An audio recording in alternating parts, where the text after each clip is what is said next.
আমার গরু ছোট হোক বড় হোক সব গরু কোয়ালিটির গরু আনি, ভালো জিনিস আনি, ভালো জিনিস নেই। বাড়িতে নেওয়ার পরে কয় মাশাআল্লাহ অনেক সুন্দর একটা জিনিস আনছো। কয় কত হয়েছে? কয় দাম তো 5,000 বেশি হয়েছে। ওই লেগে জিনিস তো সুন্দর, তো বালার জিনিসের দাম তো হগল বালি 5,000 10,000 বেশি হইব বলছেনি।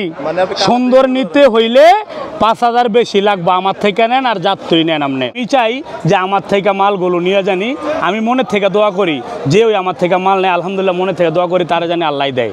ক্যারে হ্যাঁ যদি আমার থেকে নিয়ে পায় এরপরে না আমার এনে আইতো, আমার থেকে নিয়ে যদি লস খায় এরপরে তো আবার আইব না। যে যদি আমার মনে হয় এই গরুটা 1 কেজি হইলেও বেশি হবে, এই গরুটা ইডার মাইদে একটু কম হইব, ইডার মাইদে একটু কম হইব, 10 কেজি কম হইতে পারে, কিন্তু ইডার মাইদে আবার 10 কেজি বেশি হইব। এর জন্য এবার ইসে বলছি দোনোটা গরু 12 মন। 12 মন। কিন্তু আমি কোথেকে ওই যে ওজন হিসাবে কোথেকে আমি গরু বিক্রি করি না। কোয়ালিটি গরু? হ্যাঁ, আমার গরু ছোট হোক বড় হোক সব গরু কোয়ালিটির গরু আনি, ভালো জিনিস আনি, ভালো জিনিস নেই। বাড়িতে নেওয়ার পরে কয় মাশাআল্লাহ অনেক সুন্দর একটা জিনিস আনছো। কয় কত হয়েছে? কয় দাম তো 5,000 বেশি হয়েছে। ওই লেগে জিনিস তো সুন্দর, তো বালার জিনিসের দাম তো হগল বালি 5,000 10,000 বেশি হইব বলছেনি।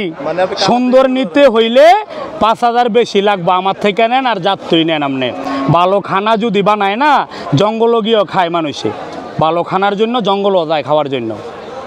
সাইফুল ভাই আপনাকে অসংখ্য ধন্যবাদ বাজারে সুন্দর সুন্দর গরু নিয়ে আসার জন্য। দোয়া করেন আরও জানি ভালো কিছু আনতে পারি, আরও ভালো কিছু জানি পাবলিকরে দিতে পারি। আমি চাই যে আমার থেকে মালগুলো নিয়ে জানি, আমি মনের থেকে দোয়া করি যে ওই আমার থেকে মাল নেয় আলহামদুলিল্লাহ, মনের থেকে দোয়া করি তারা জানি আল্লাহ দেয়। ক্যারে হ্যাঁ যদি আমার থেকে নিয়ে পায় এরপরে না আমার এনে আইতো, আমার থেকে নিয়ে যদি লস খায় এরপরে তো আবার আইব না যে বাইরে থেকে গরুটা নিয়ে লস খাইছে। কিন্তু লাভ লসের হিসাব দেবে আমি আর বলতে পারবো না, আমি বলতে পারবো না। কেন বলতে পারবো না? কুরবানির বাজারটার কথা ভাই কে বলতে পারি না ভাই আমরা।